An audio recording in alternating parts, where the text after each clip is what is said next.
నమస్కారం సార్. అదేమిట్రా ఈ సూట్లో భలే ఉన్నావన్నయ్య.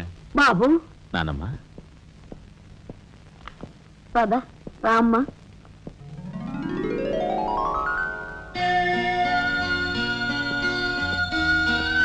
బాబు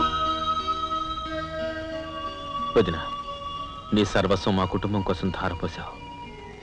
అటువంటి నువ్వు సౌభాగ్యం కోల్పోవడం మా దురదృష్టం.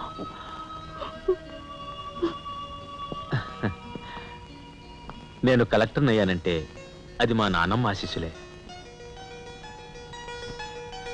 నూరేళ్ళు చల్లగా ఉండండి.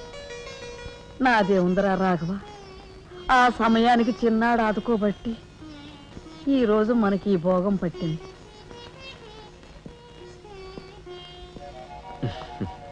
నువ్వు లేకపోతే నేను లేని తమ్ముడు. You are my friend, philosopher and guide.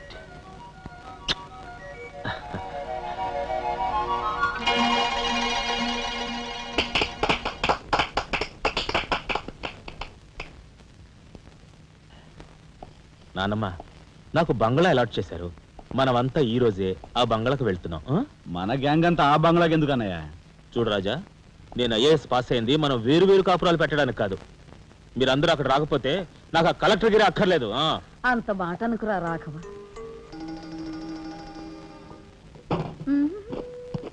కన్యా, ఏమిటి నువ్వు కూడా బట్టలు సర్దుకుంటున్నావా? తప్పదు కదా మరి. ఏమిటి తప్పదు? అక్కడికి వచ్చి నువ్వు మా పీకల మీద ఎక్కడానికా? నువ్వు రావడానికి వీలేదు. మా పెద్దోడు పోయి అన్నాళ్ళు కాలేదు. ఇంట్లో దీపం పెట్టకుండా ఉండకూడదు. అందుకని నీకెక్కడైనా మంచి ఇల్లు దొరికేదాకా ఈ ఇల్లు నీదేననుకో. ఏ నేను వస్తాను. బామ్మ నేను అక్కర్లేదు, ఇక్కడే ఉండమ్మా. నీ పంచు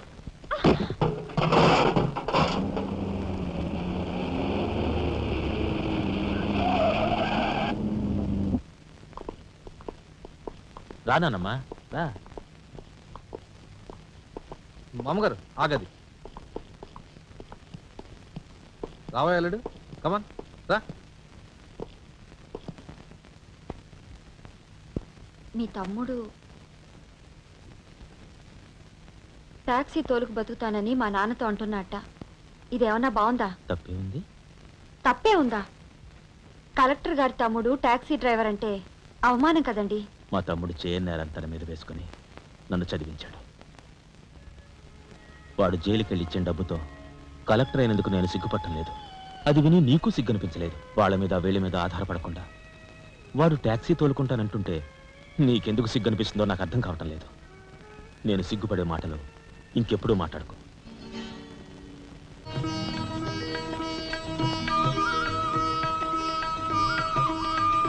ఎంతసేపు రా? తొందరగా కానివ్వండి. ఈ వేళ నుంచి నీ లైఫ్ జమాజం. కింద నమ్మకాలు ఉన్నాయి. కసక్కం తొక్కించేసి జై మే లైక్ జై. మీరంతా ఎదురేంట్రా? సరస్వతి పుత్ర, నీ ఎదురు మంచిది. ప్రసీ బోలో స్వతంత్ర భారత్ కి టాక్సీ కడతావా? అమ్మని ఇదేదురైందేంట్రా బాబు? ఏంటి తలగొట్టుకుంటున్నావు? నా ఎదురు సంగతి నా బోని సంగతి నీకు తెలియదు కాబోలు. నేను బోని కొట్టిన టీ దుకాణాలన్నీ 5 స్టార్ హోటల్ అయ్యాయి తెలుసా? ఓరి నాయనో, నాకు ఈ టాక్సీ వద్దురా. ఏదైనా రిక్షాతో బతుకుతాను. రిక్షా గురువా, మా రాజాకి బోని కొట్టమని రాణి నా ముక్కోటి దేవతలు పంపించారు. పైగా ఓణి పిల్ల కాళ్ళ వేళ పడితే కాదరకూడదు ఉపనిషత్తులు ఘోషిస్తున్నాయి. ఆలోచించకుండా లాగించే తెలియదు వేయకుండా లాగించగరు. నారాయణ, ఇది పెద్ద నసకేసురా. తప్పదంటారా?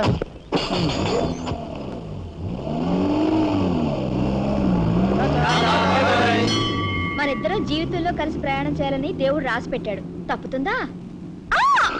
ఏమన్నావు? టాక్సీలో అంతే కదా.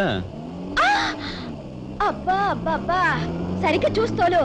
కొత్త డ్రైవర్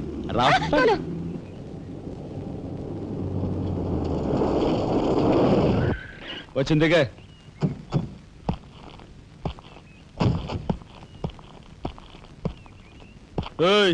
టాక్సీ డబ్బు ఎవరు ఇస్తారు అనుకున్నావు? నీ బాబు ఇస్తాడు అనుకున్నావా? ఓయ్ డ్రైవర్ వి మర్యాదగా మాట్లాడడం నేర్చుకో. సామాన్లు లోపలికి పట్రా. డ్రైవర్లు సామాన్లు తీసుకురారు. మరి ఇలా విసిరేస్తారు. నిన్ను చెప్తాను. ఏయ్, డబ్బులు ఎంత? 15 రూపాయలు. ఇవాళ రేపు బ్యాంక్ సెలవు, ఎల్లుండ్రా. బ్యాంకా? నీ బ్యాంక్ ఎక్కడుందో నాకు బాగా తెలుసు. తెయ్. ఎక్కడా? ఇదిగో ఇక్కడ. అయ్యో, తెయ్. ఏంటి రేపు చేస్తావా? అలాగే అభ్యంతరం లేదు. బయట బాగోదు. చెప్పు. బాగోదు. ఏయ్, ఏయ్, ఏయ్. ఉండు. ఏయ్. ఆడదాని శీలానికి భద్రత లేకుండా పోతాం భారతదేశంలో. ఎంత? Rough at. ఇదిగో మోహన్ ఎప్పుడు మని. ఓహో.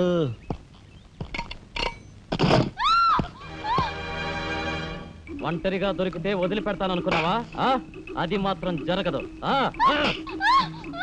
దొరక్క కన్ని పిల్ల దొరికితే వదిలిపెడతానా? ఇయ్యాల వదిలిపెట్టను, అటు ఇటు చేస్తాను. కుమారి,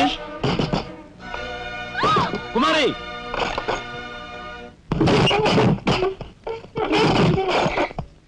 ఎక్కడికి పోతావో చిన్నవాడా, నా చూపుల్లో చిక్కుకున్న వన్నకాడ.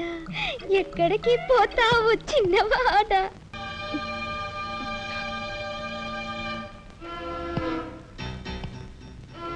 ఈ ఫోటో అక్కడి నుంచి ఎందుకు తీసావు? హాల్ అందంగా ఉండాలని. అందంగా ఉండాల్సింది హాలు కాదు, మనుషుల మనసులు. ఇదిగో చూడు, నా సంగతి నీకు పూర్తిగా తెలిసినట్లేదు. మర్యాదగా ఫోటో తీసుకెళ్ళి అక్కడ తగిలించు. 10 మంది వచ్చిపోయే ఇంట్లో దిష్టి బొమ్మల ఈ చెత్త ఫోటో ఎందుకు?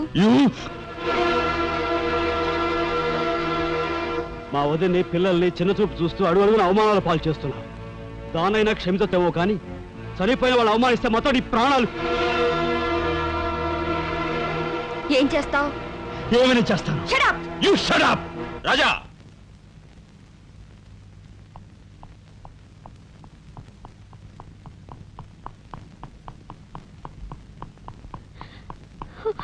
ఏమండి, మీరు లేకుండా చూసి మీ తమ్ముడు నన్ను నానా మాట్లాడినాడండి. ఇదిగో ఈవిడేమో చేతికందినవని కాజేసే రకం.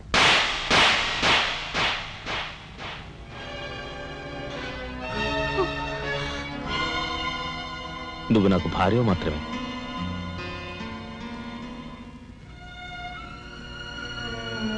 వీళ్ళంతా నా ప్రాణం.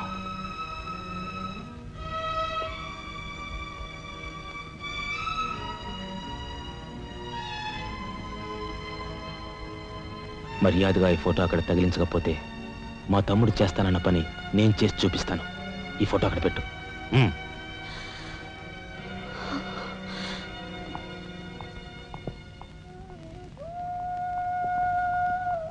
సారీ అన్నయ్య. జరిగిన దానికి నేనే సారీ చెప్పాలి. డాడీ, ఆయన్ని వాళ్ళ నుండి దూరం చేయడానికి తెచ్చిపెట్టానన్నావు. ఇలా నేను చంపదెబ్బలు తింటానుకా? వాళ్ళంతా సెంటిమెంటల్ ఫూల్స్. మీ ఆయన్ని వాళ్ళ దగ్గర నుంచి వేరు చేయడం నీ వల్ల కాని పని అని నాకు ఇప్పుడే కదా అర్థమైంది. అదేమిటో డాడీ, ఆయన నా మాట విన్నట్టే కనిపిస్తారు, మరు నిమిషంలోనే మారిపోతారు. సెంటిమెంట్లో ఉన్న వీక్నెస్ ఏదమ్మా. ఓ పని చెయ్యి, ఆ విషయం ఈ పోలీస్ బుర్రకు వదిలేసాయి. వాళ్ళ సంగతి నేను చూస్తాను. రాజమండ్రి వీడియో హోమ్ వాళ్ళు మీరు హోమ్ మినిస్టర్ అయిన సందర్భంగా మీకు సన్మానం ఏర్పాటు చేశారండి. ఎవడికి కావాలా బోడి సన్మానం? ఘనంగా నేను అక్కడికి వెడితే చింపులుగా వచ్చి ఆలువ కప్పి నెత్తిన కద్దర టోపీ ఎడతారు. కలిసి వచ్చే కట్టిప్పు. ఇది సెంట్రల్ జైల్లో ఉన్న ఒక అతను ఫిరోల్ కోసం పెట్టుకున్న పిటిషన్ అండి. ఈ లండా సోరీ పేరోలు ఇవ్వడం మనకెందుకయ్యా? ఆ మధ్యన బెజవాడ కుర్రాడికి ఇచ్చిన పీకల మీదకి తెచ్చుకున్నా కదా. 1 lakh అన్నాడు సార్. ఎంత? 1,00,000 అండి. అయితే వాళ్ళని ఆడతా పాడతా లచ్చ తప్పులు చేసుకోమను. ఆనందంగా ఎట్టేస్తాను సంతకం. పొట్టిదా పొడుగుదా? పొడుగుదేనండి. మూడో కట్టిప్పు. ఎవరో రఘురామ్ అనే ఒకడిని ఏకాంబరం కనకాంబరం కలిసి మన లోకల్ ఎస్పీ అండ్తో మర్డర్ చేస్తూ ఉండగా ఎవడో ఫోటోలు తీశాడండి. పిటిషన్ తో పాటు ఫోటోలు కూడా పంపాడండి. ఎవడో కోన్ కిస్క గొట్టం ఏకాంబరం. ఏకాంబరం? అవునండి. మా ఏకాంబరం? అవునండి. అమ్మని కట్టెటయ్యి కట్టెటయ్యి.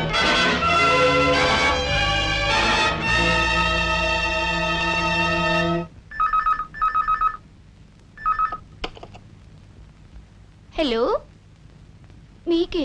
హోమ్ మినిస్టర్ గాలి సుబ్బారావు పీకింగ్. అటేపెవరు పీకేది? ఏకాంబరం స్పీకింగ్. గాలి సుబ్బారావు, ఏ నీ గాలిలా మళ్ళింది? గాలి కాదు, నీళ్లు. హుస్సేన్ సాగర్ లో బుద్ధుడి గ్రహం మునిగిపోయినట్టు కాసేపట్లోనో కూసేపట్లోనో నువ్వు మునిగిపోబోతున్నావు. అది వేళాకోళాలు సాలించి సంగతి ఏమిటో చెప్పు. ఏంటి సంగతే? అలాగా నీ బొందిలా కట్టుకుని నుంచి 6 లీటర్లకి ఎప్పుడొస్తా? లీటర్ ఇంకమ్మా 2 లీటర్లకు వస్తాం కానీ ఇదిగా మాకు మంచి రోజులు వస్తాయి తీసుకో మిస్టర్ నారాయణ, మీరు మీరు హోమ్ మినిస్టర్ గారికి ఒక మర్డర్ కేసు గురించి పిటిషన్ పెట్టుకున్నారు కదా. మరో కంటివాడికి తెలియకుండా ఎంక్వైరీ అడ్రస్ పడ్డాయి. మీ దగ్గర ఉన్న ఆధారాలతో రేపు 10 గంటకల్లా గవర్నమెంట్ గెస్ట్ హౌస్ రండి. హోమ్ మినిస్టర్ గారు స్వయంగా వస్తున్నారు. గాలి సుబ్బారావు గారు, ఈ ఊరు నుంచి ఎన్నికైన మీరు మాకింత న్యాయం చేస్తారని మేము కల్లో కూడా ఊహించలేదు. ఇక నుంచి ఈ ఊళ్ళో ఉన్న మీ పోస్టర్లన్నీ పీకెళ్ళి పూజించుకుంటాం.